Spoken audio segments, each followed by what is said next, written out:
doutora Tatiana. Olá, tudo bem? Tá me ouvindo Estou bem? bem, e você? Tudo em paz, graças a Deus. Estou te ouvindo bem. A imagem deu uma caída, mas deve já se estabilizar.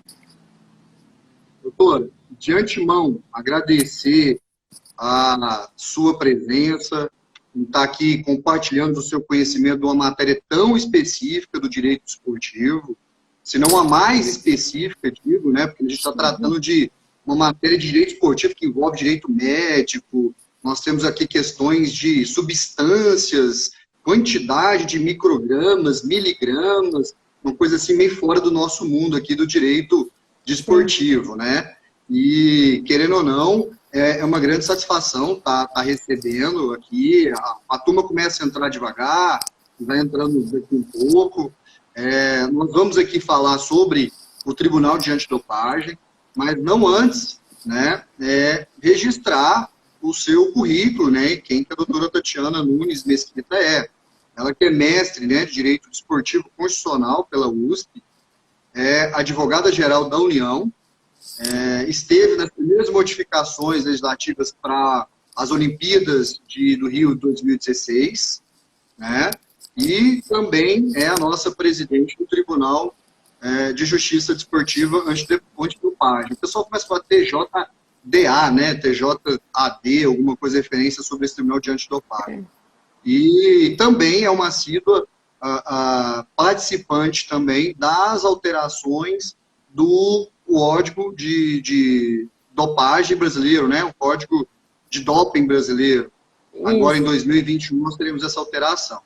De antemão, exatamente. agradeço imensamente a participação, o interesse, e já passo a palavra para a doutora para que faça um breve histórico sobre o que é o direito desportivo de antidopagem, o que é o Tribunal de Justiça de Antidopagem, como é que funciona. Está com a palavra e, novamente, muito obrigado por dispor do seu momento. Eu sei que o tempo é curto para estar falando com a gente.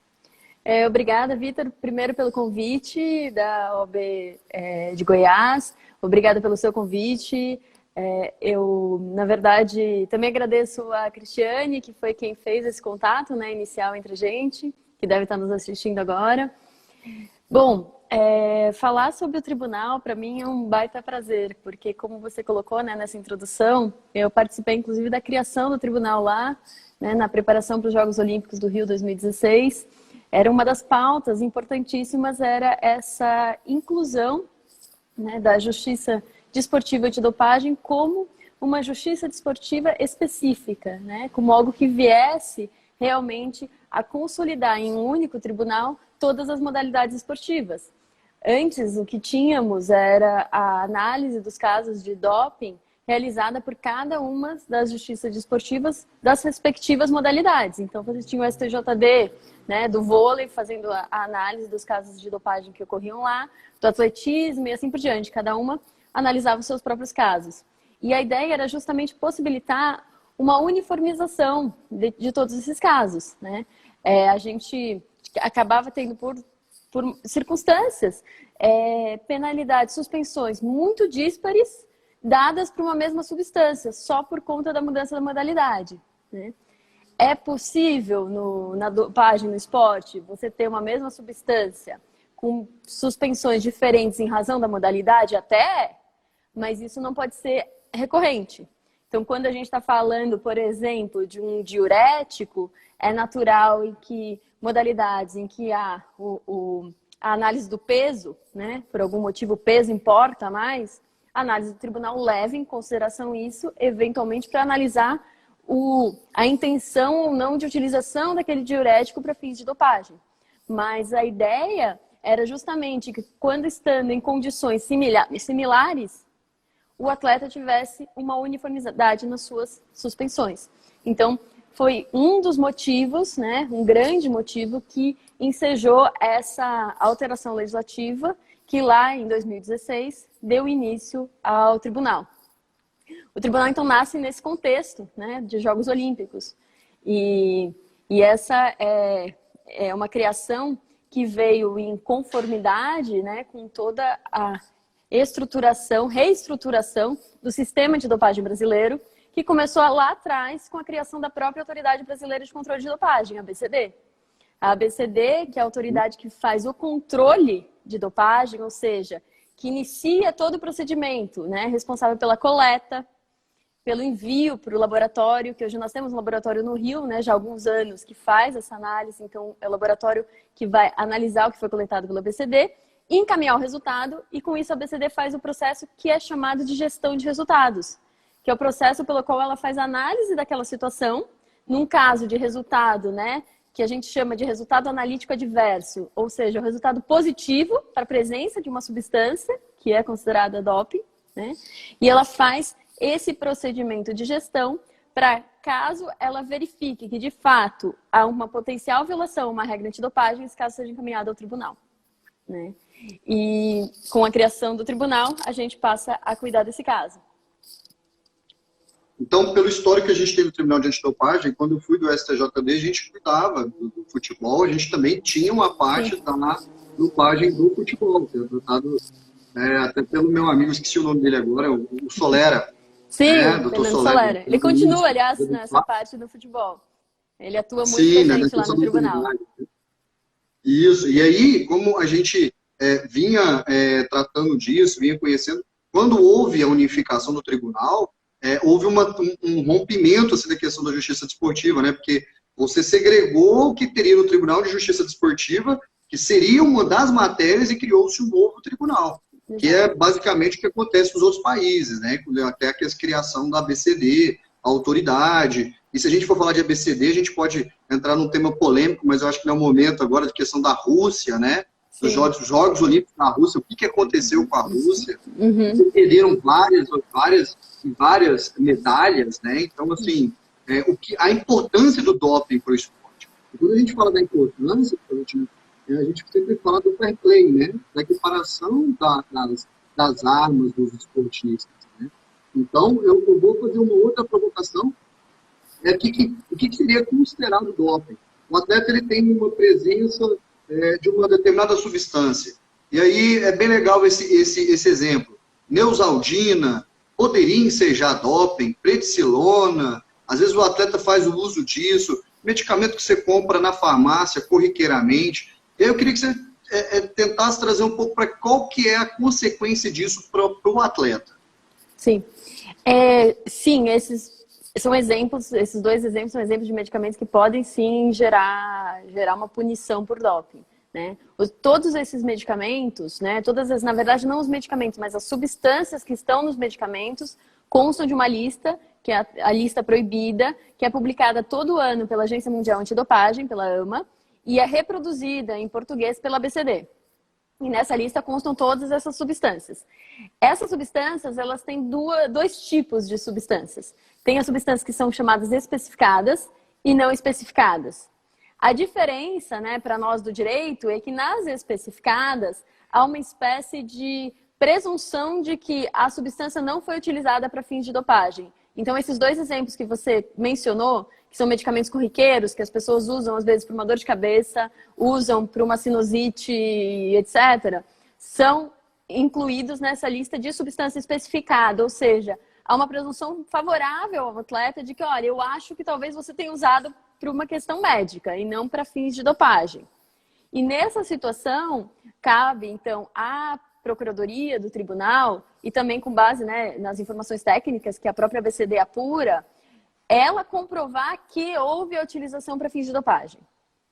Já no caso das outras substâncias que são as não especificadas, que são essas substâncias em que é presumido o uso para fins de dopagem, como, por exemplo, os anabolizantes, nessa situação é ao contrário, cabe ao atleta se desincumbir do ônus de comprovar que ele não utilizou para fins de doping.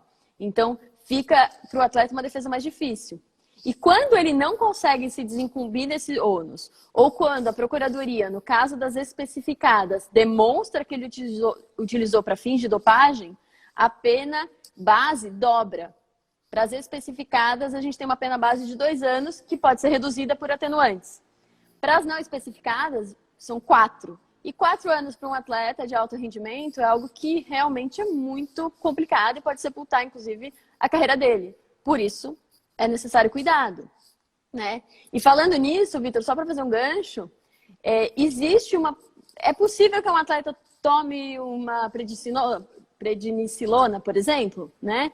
É possível que ele utilize esses medicamentos para questões médicas? É possível, só que ele precisa pedir uma autorização de uso terapêutico, né? Que é uma autorização que deve ser encaminhada para a BCD, em que ele demonstre que ele precisa utilizar aquela substância por questões médicas.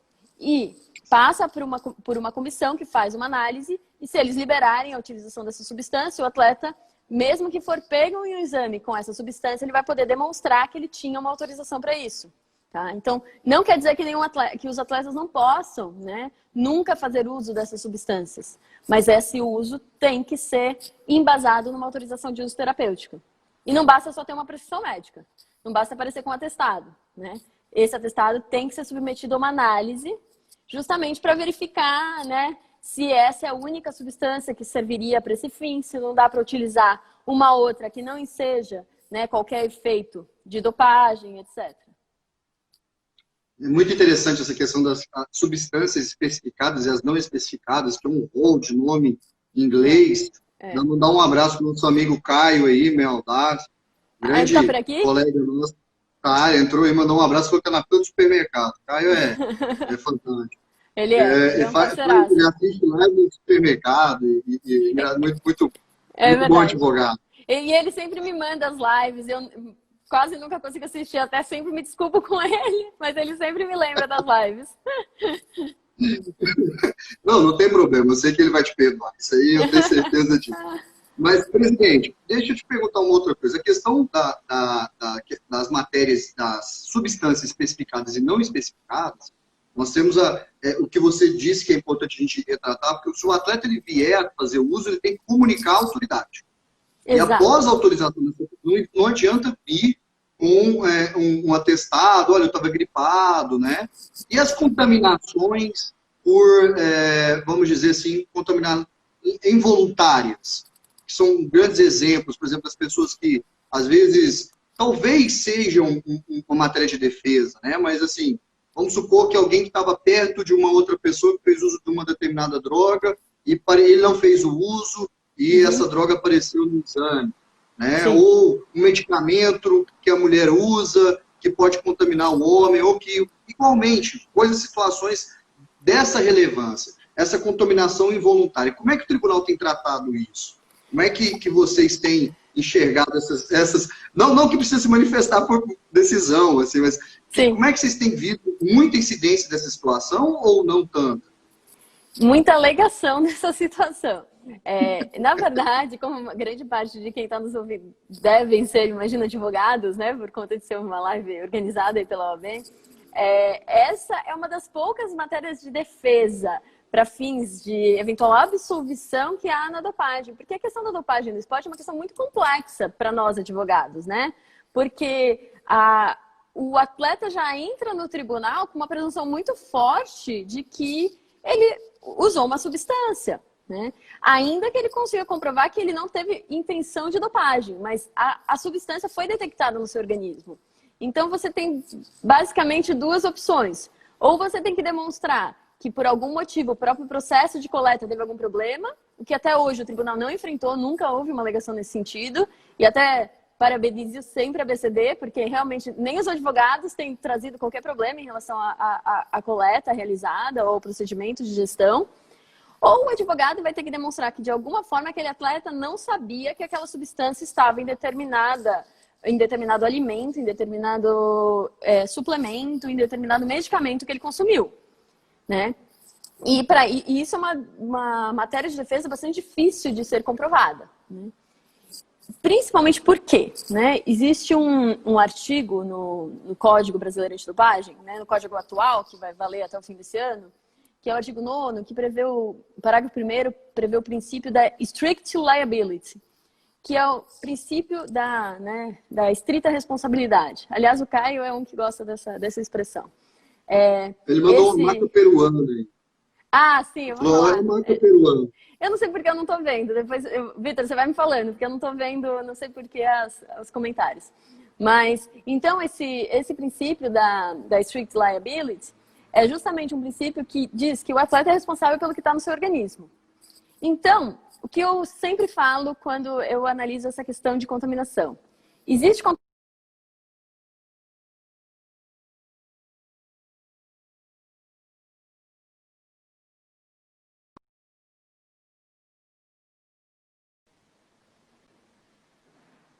Ah, tá, só um minutinho.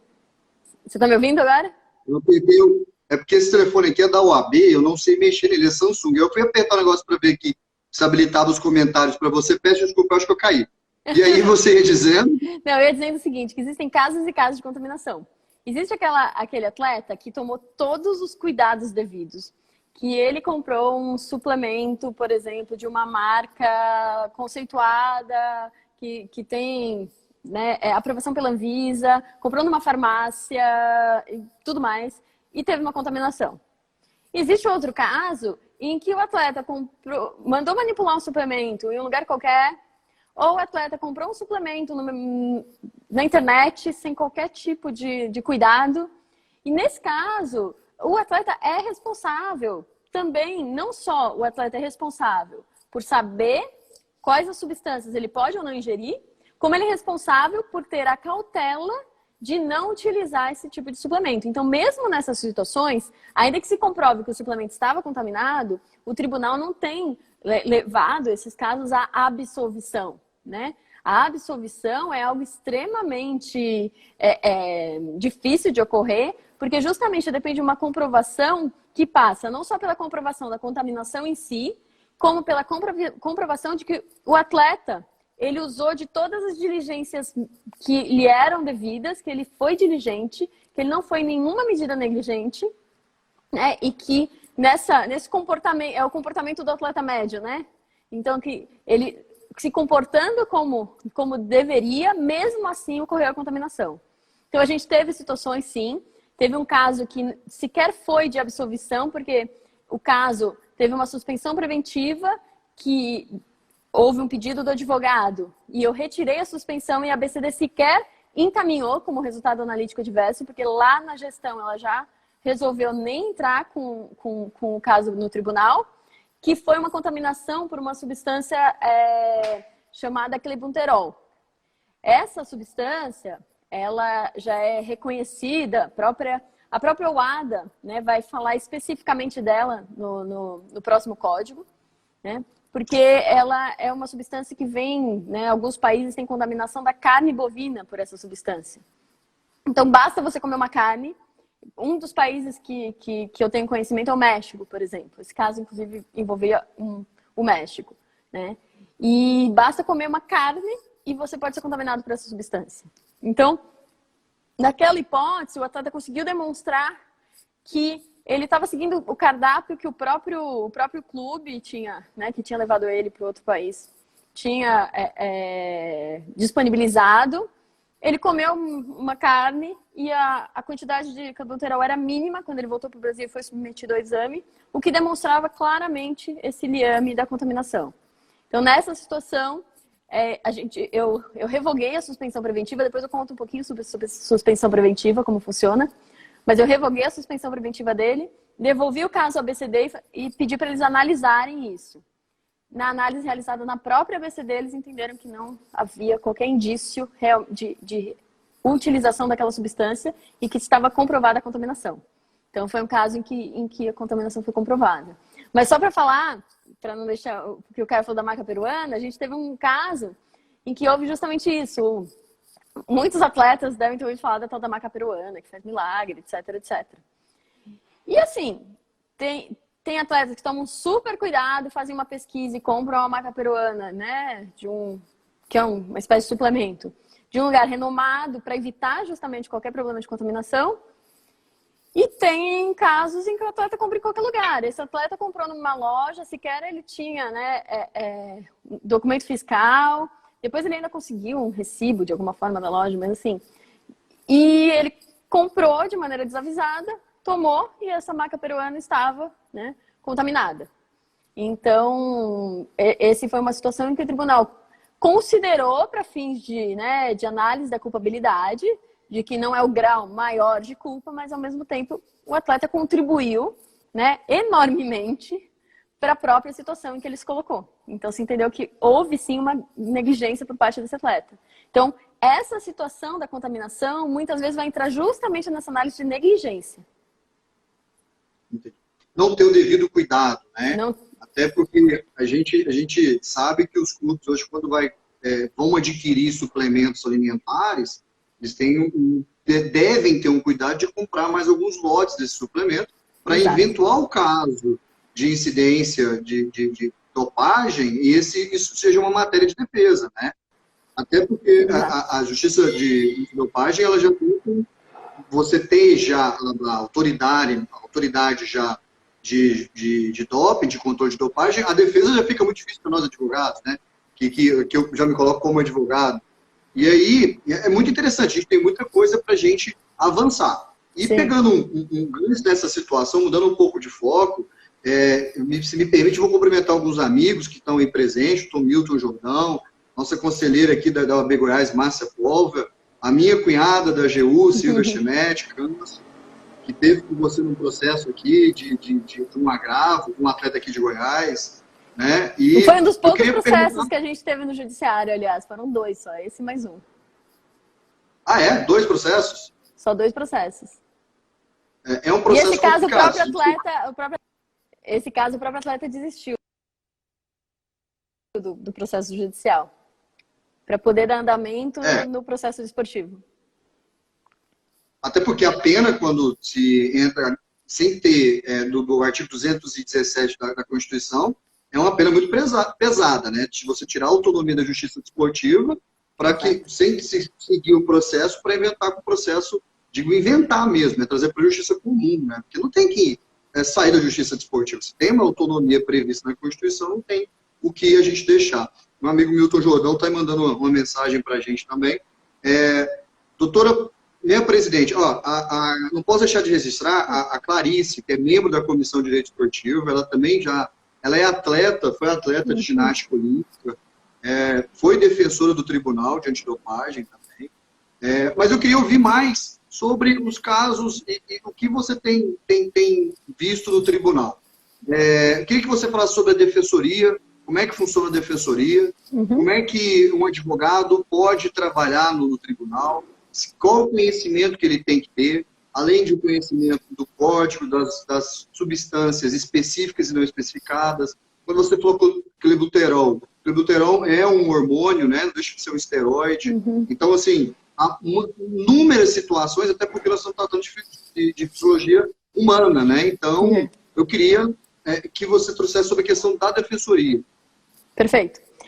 Vitor, inclusive a pergunta é muito oportuna, porque nós estamos com o edital aberto para que os defensores se cadastrem e possam participar da defensoria dativa do tribunal.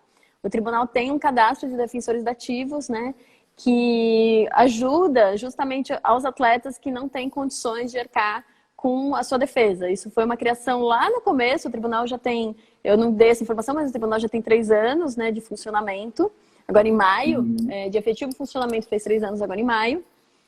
E lá no começo, quando a gente...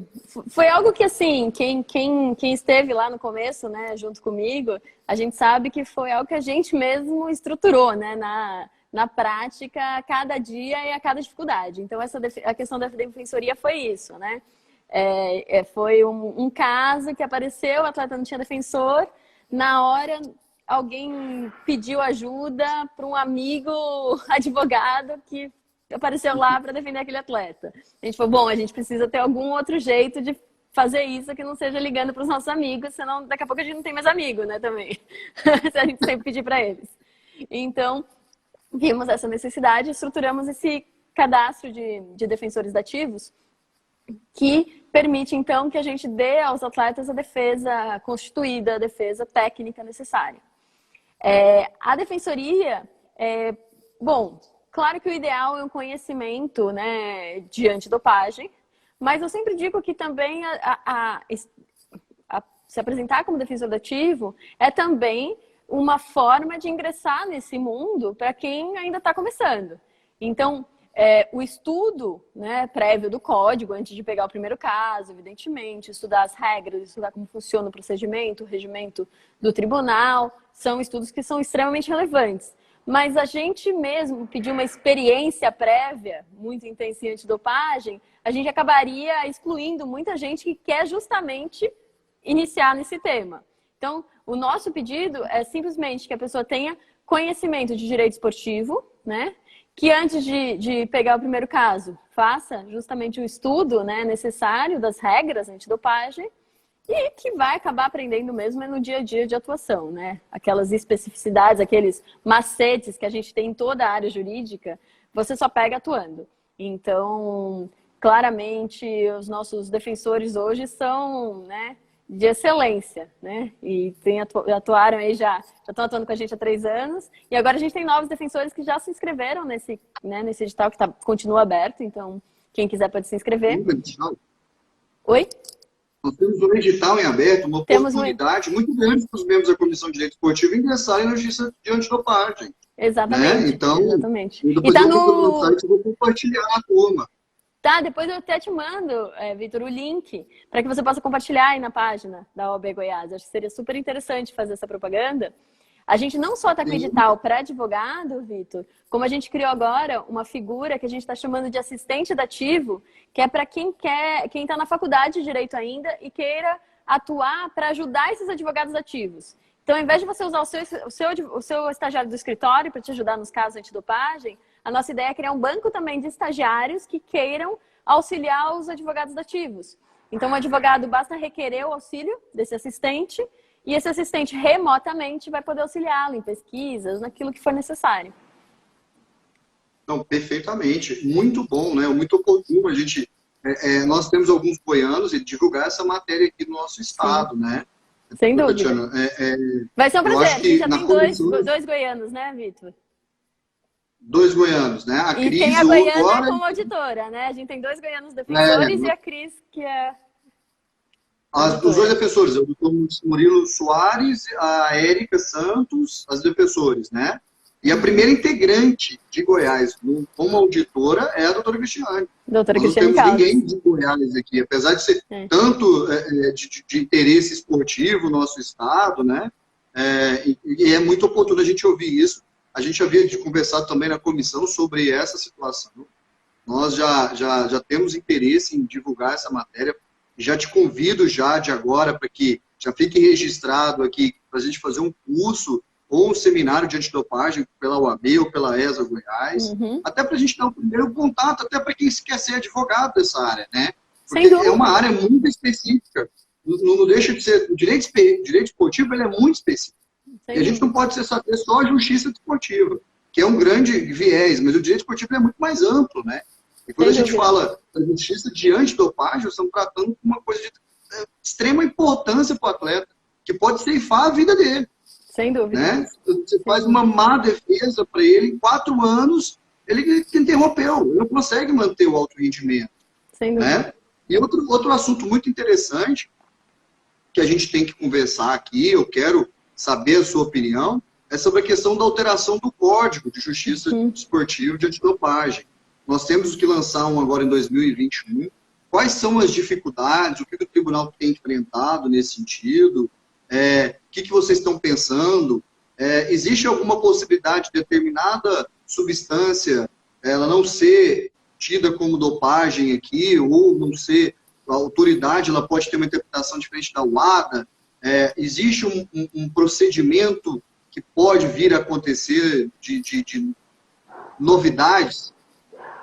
Vitor, tem muita novidade, né? Então, inclusive, assim, a gente fala de curso para quem quer entrar nessa área, mas quem já está vai ter que acabar fazendo algum curso para se inteirar justamente dessas novidades do novo código, né? Porque vem acostumada com todas as questões relacionadas ao código atual e tem bastante coisa que está sendo alterada, né?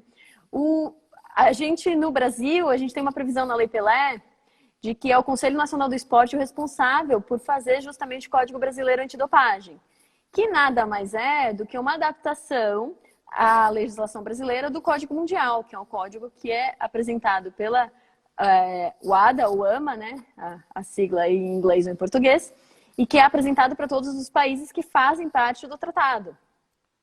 E o Brasil sendo um dos signatários, o Brasil ele tem que entrar em conformidade com as regras previstas no novo código, né? Então, cada vez que muda o código, a conformidade do Brasil com esse tratado internacional depende da internalização dessas novas regras, né?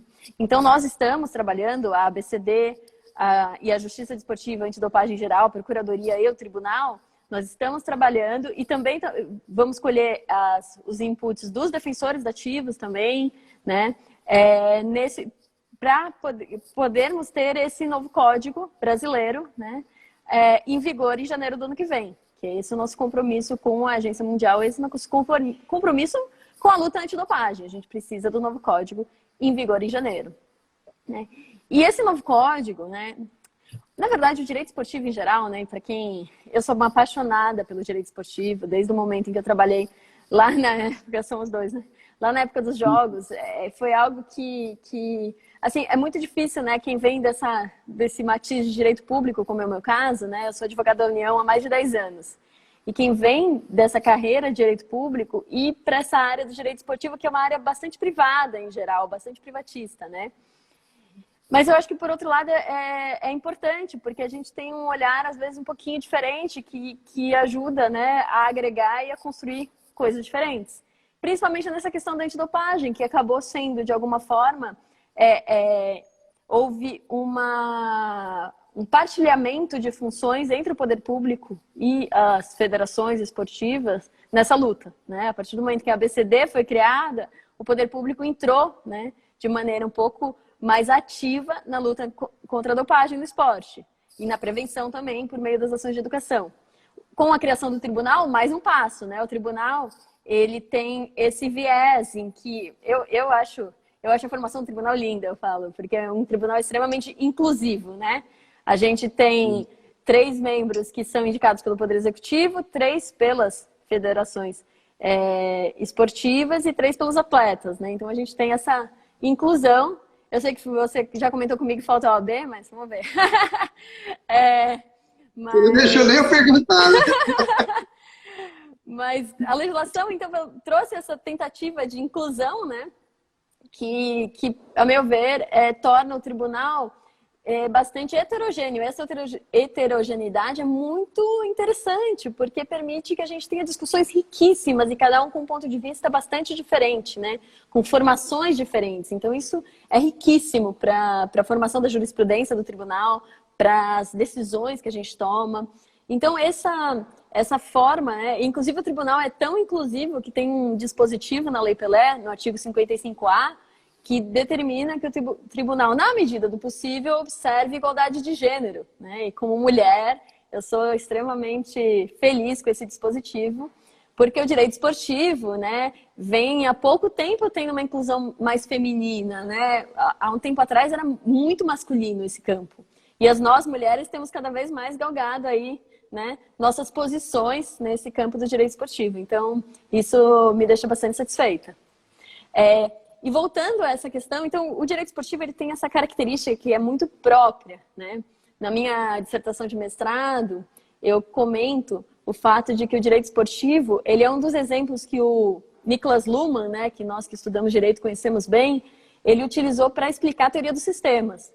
Por quê? Porque o direito esportivo, ele é justamente ele trabalha com essa necessidade de você, ao mesmo tempo, tá olhando o sistema internacional em que está inserida aquela modalidade e está olhando o sistema de direito interno que também deve ser observado por aquela mesma modalidade. E a partir do momento em que há algum conflito entre esses dois sistemas, aí surge um problema muito grande para o direito esportivo resolver e para aquela federação daquela modalidade específica. Então, por isso que é um desafio trabalhar com direito esportivo e é um desafio trabalhar, como eu trabalhei por algum tempo, com política pública em esporte, porque você tem que estar sempre, né, com um olho lá e um olho aqui. Um olho no sistema internacional e um olho no sistema interno, né, em termos de direito. E isso é extremamente relevante e tem tudo a ver com o código. O código está dentro desse sistema internacional, que a Agência Mundial ela tem que trazer uma uniformidade necessária, porque é um sistema que vai valer para todo mundo, para vários estados, mas ao mesmo tempo, a partir do momento em que a gente vai internalizar no nosso país, a gente tem que olhar as especificidades do nosso estado. E essa é a grande dificuldade e complexidade de se trabalhar com a internalização do código. Então, o grande desafio é justamente manter essa necessária observância, esse grau de uniformidade necessário do Código Mundial e, ao mesmo tempo, atender às especificidades que nós temos no nosso Estado, né? E na nossa realidade jurídico-esportiva, né? E o que vem de novidade, né? Desse código que é interessante, né? O que mais está sendo debatido, Vitor, é a questão das drogas sociais, né? Então, eu não posso falar de Código 2021 sem falar disso, porque é o que os advogados eles vão encontrar por aí nas suas, né?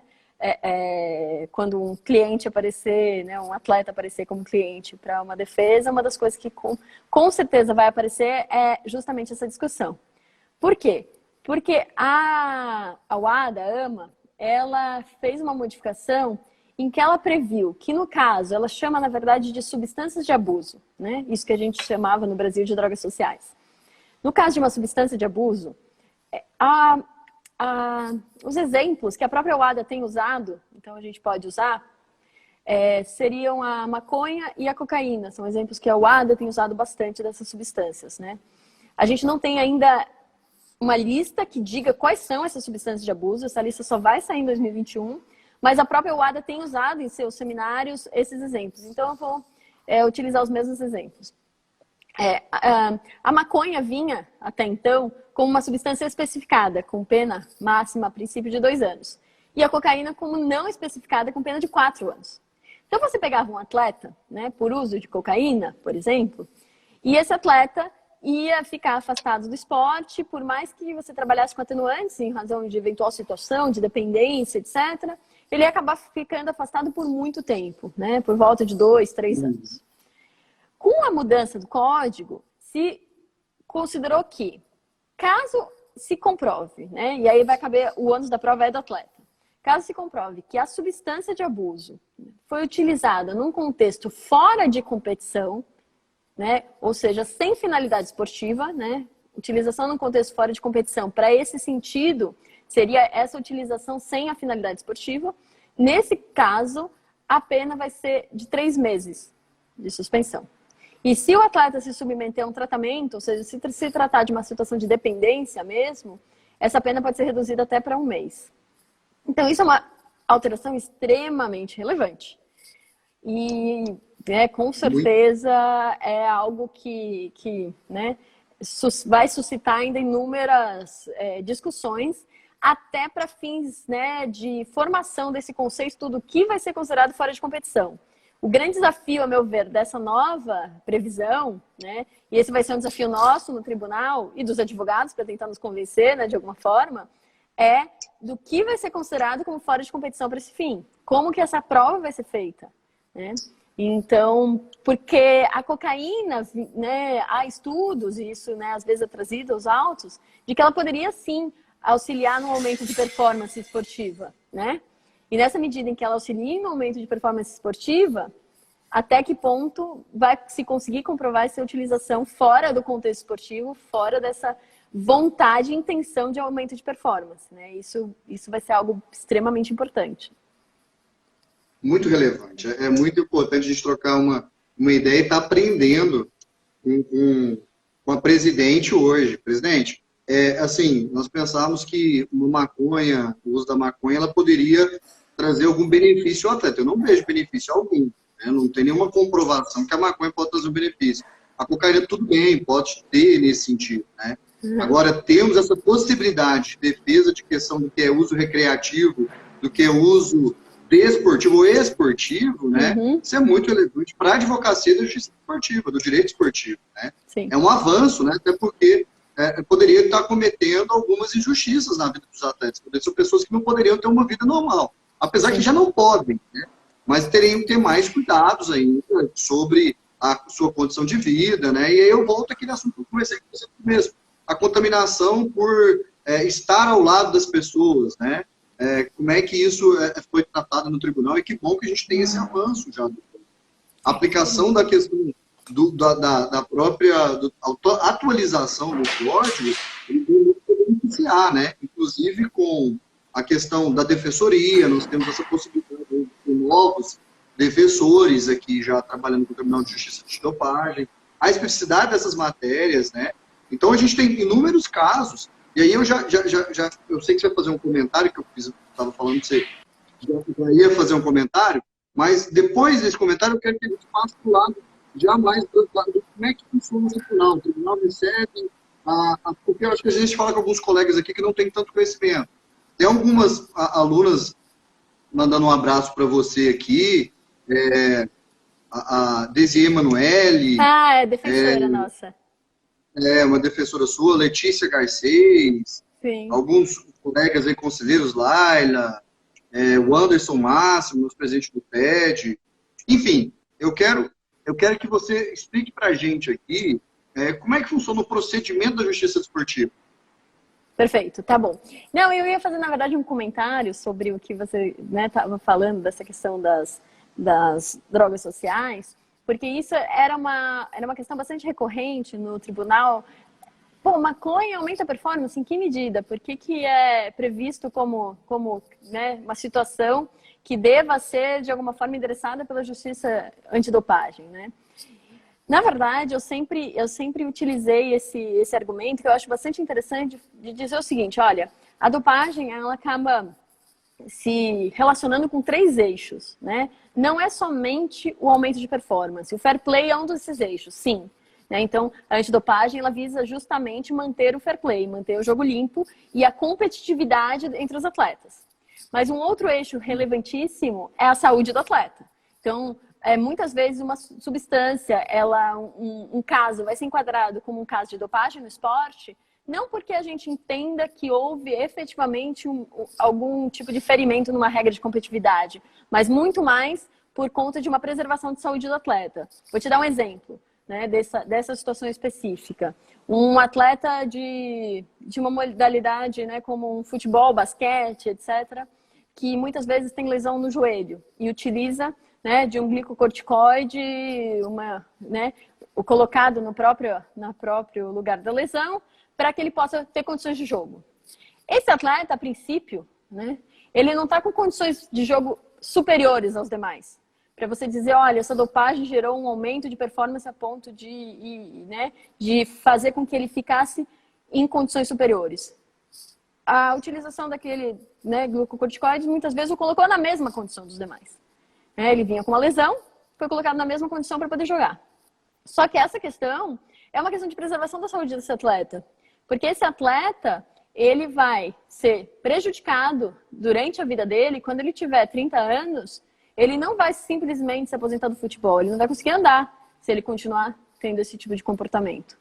Então, vem também, muitas vezes a gente ouviu esse argumento no tribunal, né? Ah, mas ele simplesmente foi colocado em condição de jogo, ele não está superior a ninguém, então não houve, né, aumento de performance esportiva. Mas esse é uma questão que a gente via e sempre viu como uma questão também de saúde. O código não necessariamente só preserva a competitividade, ele preserva outros valores que são importantes para o esporte. E outro valor, que é o terceiro eixo, que eu sempre digo, é essa visão do atleta, né? Essa visão do atleta como um mito, como um herói, né? O atleta é visto na sociedade como uma espécie de herói. Principalmente o atleta de alto rendimento, o atleta, digamos, famoso, né? A criança quer ser igual àquele jogador de futebol do seu time, né? Ela olha aquele jogador como uma espécie de herói. E a utilização das drogas sociais, né, acaba denegrindo de alguma forma essa imagem. Então, a colocação na lista não necessariamente tem relação com o aumento de performance, mas muitas vezes tem outros fatores, né? Podemos discordar ou concordar, mas fato é que são outros fatores que levam a essa inclusão, muitas vezes. E então era esse só o comentário, porque realmente essa questão da maconha sempre suscitou bastante comentários nesse sentido, né, no âmbito do tribunal, e defesas, às vezes, embasadas nisso. Olha, maconha não gera aumento nenhum de performance, não tinha nem que estar na lista. Mas sempre foi um pouco essa reflexão que nós fizemos do porquê estaria na lista e do qual valor que estaria sendo protegido nesse caso. Vitor, eu vou mudar de lugar que eu estou perdendo o celular aqui. A conexão? Tá? Mas fica à vontade. Não tem problema. Nós tivemos uma pergunta aqui da doutora Clarissa, lá da Comissão do Direito Esportivo. Ela perguntou se, no caso em comento, o atleta que faz uso de corticoide melhora sim a sua performance, visto que naquele momento ele não poderia estar participando das condições de saúde para competir. Mas acho que foi o comentário que você me disse, da mais ou menos questão o que da ele quis saúde. dizer, Vitor. Na verdade, só para responder ela, ele tem, na verdade, um benefício resultante daquela utilização da substância. O que ele não tem é, com isso, uma colocação em situação, necessariamente, em situação melhor que os outros. Mas isso não quer dizer que ele possa fazer uso disso, porque ele está fazendo um melhoramento artificial no seu organismo para poder competir, né? Então, nem sempre a questão da dopagem vai ensejar uma melhor performance em relação aos outros, mas colocar em condições de jogo também gera justamente um incremento artificial em seu organismo, a possibilidade que você jogue, que você pratique uma modalidade esportiva. Então, realmente é isso mesmo. Não, excelente. Olha só, o tempo já está passando, já temos 10 minutos finais, como tem muito assunto para a gente conversar, o tempo voa, né, doutor? A presidente está trazendo bastante informações para a gente, bastante novidades, mas eu tenho que fazer uma pergunta da nossa amiga, a doutora Cristiane. Ela está mandando uma pergunta aqui para a gente, nossa membro, inclusive nos propiciou, né, a gente está fazendo essa live, né? Ela perguntou quais são as provas aceitas lá pela ABCD, que ela pode produzir. Eu sei de algumas que seria contra a prova, que é muito simples, né? Mas eu já te passo a provocação. Eu não entendi a pergunta. Cris, você podia me explicar melhor? Como assim, provas aceitas produzidas pela ABCD? Quais são as provas aceitas que podem ser produzidas pela ABCD, né? No momento da antidopagem? Que as violações da regra de antidopagem. Quais são as violações? Perfeito, tá. Não, na verdade, são inúmeras, né? A gente acha que a única violação é a presença da substância, né? Que é a violação principal, que é demonstrada justamente quando, na coleta de amostras, se tem um resultado analítico diverso. Mas a presença da substância no organismo do atleta não é a única violação.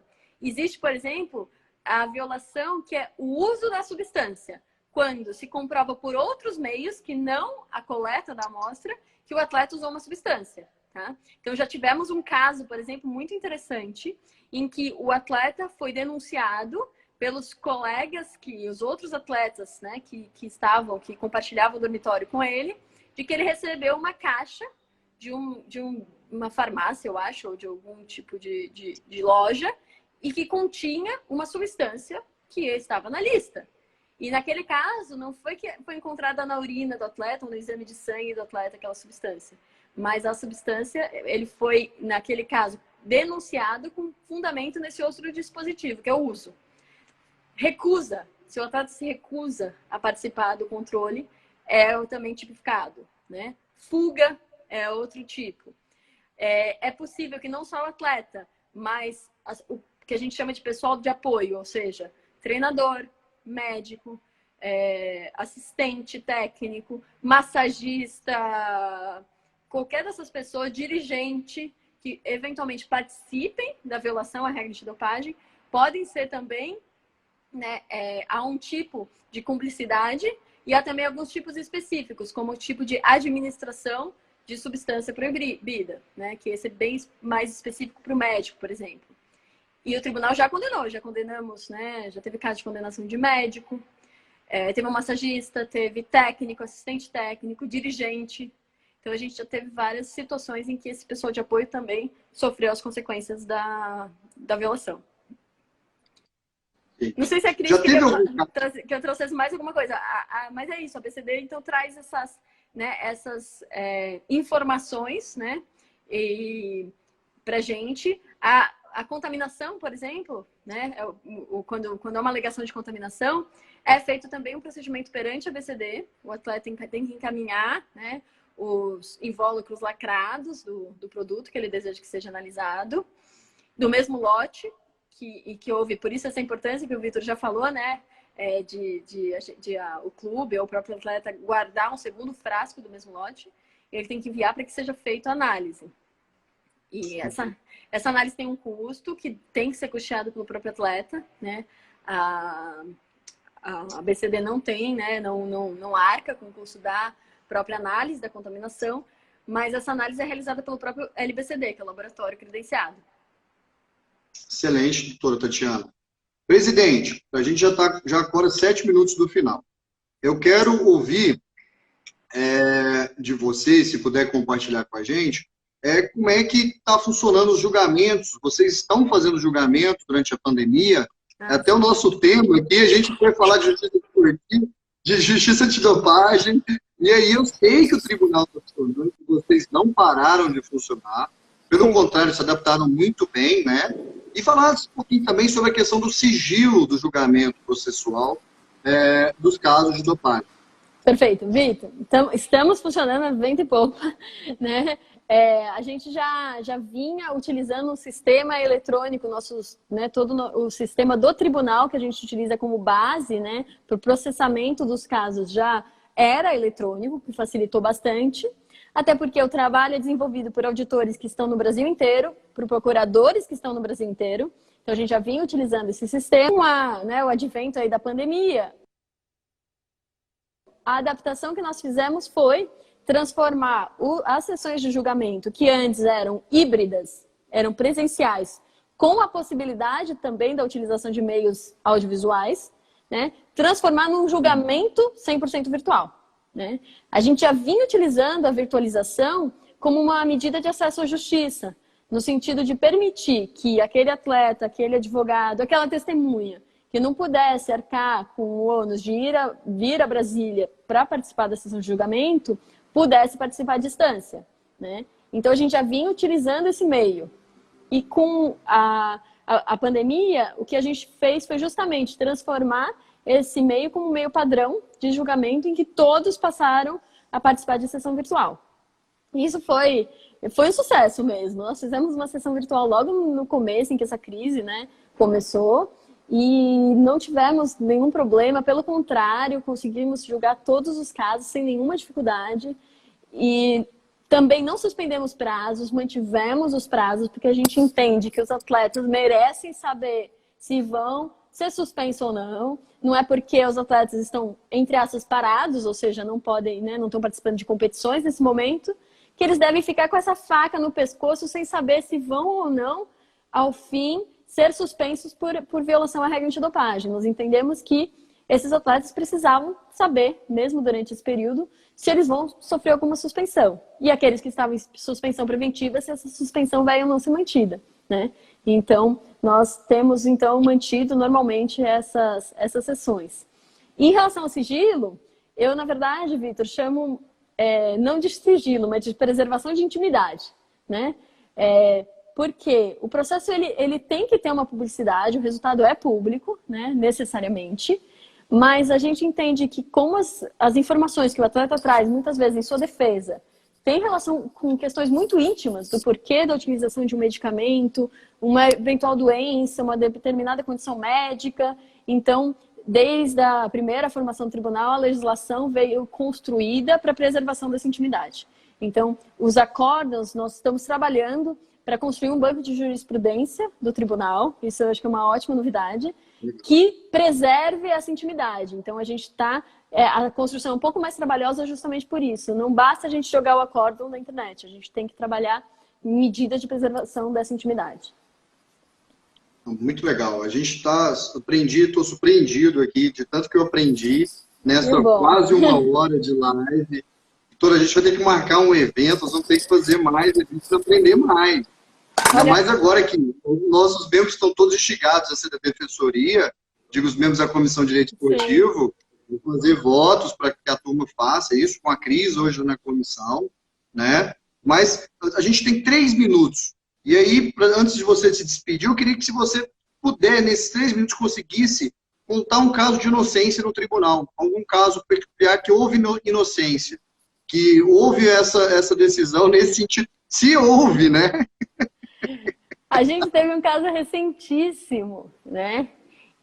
Mas o caso ainda não transitou em julgado, então não sei se será mantida. Então, ainda me é difícil te dizer, porque o caso está com recurso, né? Então, a gente teve, sim, por contaminação, justamente por contaminação. A gente teve uma situação em que se considerou na Câmara comprovada a contaminação e por isso houve absolvição. Só que houve recurso e ainda está pendente de julgamento. Entendi. Então, em breve, poderemos ter sim um caso, né? Por hora, a gente teve essa situação do clenbuterol, que eu digo que foi quase uma absolvição, porque chegou a entrar no tribunal por meio do Instituto da Suspensão Preventiva, né? Aí, mas é uma decisão monocrática da presidência, a análise da suspensão. Então, eu mesma, só eu que atuei nesse caso, né? A partir do momento em que eu verifiquei a situação, o advogado me trouxe a informação, revoguei a suspensão preventiva e devolvi a ABCD. E como a ABCD sequer apresentou novamente o caso, porque ela também entendeu desconstituída qualquer potencial violação, não houve uma absolvição. Provavelmente haveria se tivesse chegado ao tribunal. Doutora Tatiana, muito obrigado, presidente, pela essa aula, por esse aprendizado enorme que nós tivemos aqui no direito de justiça desportiva, do direito esportivo de antidopagem. Passo a palavra para se despedir, que nós temos 40 segundos. Perfeito, Vitor. Muito obrigada pelo convite. Obrigada, Cristiane, por ter introduzido, né, esse contato. E fico super à disposição, tenho o maior prazer em falar sobre esse tema. Tem muitas e muitas coisas que a gente acabou não falando. Nem falei do procedimento, né, Vitor, no fim. Mas a gente fica para a próxima, né? E muito obrigada, um abraço para todos. Obrigada por quem assistiu. Eu não consegui ver quem entrou, mas muito obrigada de qualquer jeito. Muita gente, presidente, muita gente. Eu que agradeço. Um grande abraço e boa noite para todo mundo. Boa noite, tudo tchau, de tchau. bom. Tchau, tchau.